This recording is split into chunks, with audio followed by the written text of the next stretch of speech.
We are currently in week 9 of the Russian invasion of Ukraine, and Kyiv says that the second phase of the war has now begun. Russia has launched its much-anticipated offensive with explosions reported all along the eastern front. Ukraine's President Volodymyr Zelensky vowed to fight on. Listen in.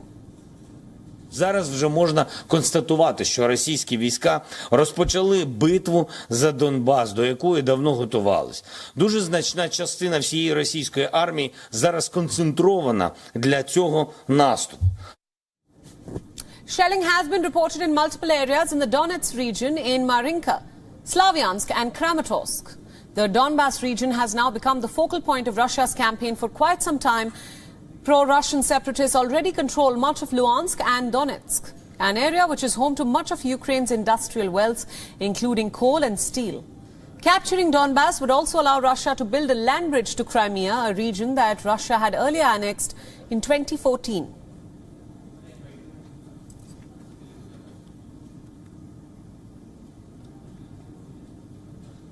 For more insights, we are now being joined live by Laura Mekin-Aisherwood. She joins us now from Riga, Latvia. Laura, thanks so much for joining us. Now, as we've been reporting, Russia's forces have carried out dozens of airstrikes in eastern Ukraine in particular, a crucial region.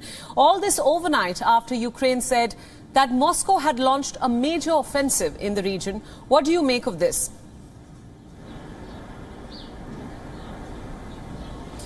Yes, and the Ukrainian president is basically saying that this is the next phase of this conflict, that the majority of Russia's army is now focused on that part of Ukraine, trying to push forward, take control of it, and that eastern swathe of Ukraine. Now, overnight, as you said, there have been multiple blasts that have been reported, but the Ukrainian General Staff, head of the army, effectively, in the military, has said that Ukrainian forces are holding out. They have managed to not allow Russia to break that line just yet. And they've also said that they've taken out numerous Russian capabilities, including tanks and also other troops as well. Now, Ukraine's President Volodymyr Zelensky has said that his troops will vow to continue to hold off on that region, continue to fight. That's not what Russia wants, of course.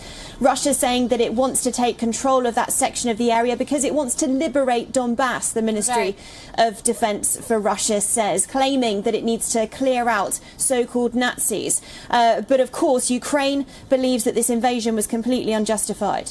Absolutely, Laura. Let's talk about the Donbas region in particular. That's very significant and crucial in this war. It's rich in resources, namely coal and steel, and capturing it would give Russia an edge in this ongoing invasion.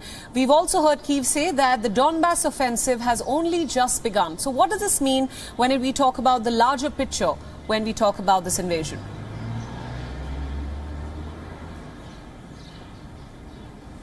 Yeah, it has only just begun. It's the first sort of stages in this second offensive being pushed out by Russia. We knew for a while, of course, that tens of thousands of troops were being reassembled in that part of Ukraine. They'd been pulled out of Kyiv because that offensive wasn't working as well, perhaps, as the Russian Ministry of Defense had hoped. So now this offensive, trying to take the east of Ukraine, is effectively creating a land bridge between Crimea and other parts of Russia and Ukraine, of course, splitting the country effectively in half and taking huge volumes of land. Russia, of course, will be looking to get a win here. It will be significant in its successes, a pivotal point in this war for both sides. If Ukraine can hold on and push back Russian troops, then they will be being seen as a strong army, one that is vowing to fight and retain its sovereignty. But Russia is really, really looking to take control there because it will be seen not just by President Vladimir Putin, but probably also by the people in Russia as well. They will be being told that that is a win. Absolutely. Laura, thanks so much for joining us on Beyond, and thanks so much for all those inputs. Beyond World is One is now available in your country. Download the app now and get all the news updates on the move.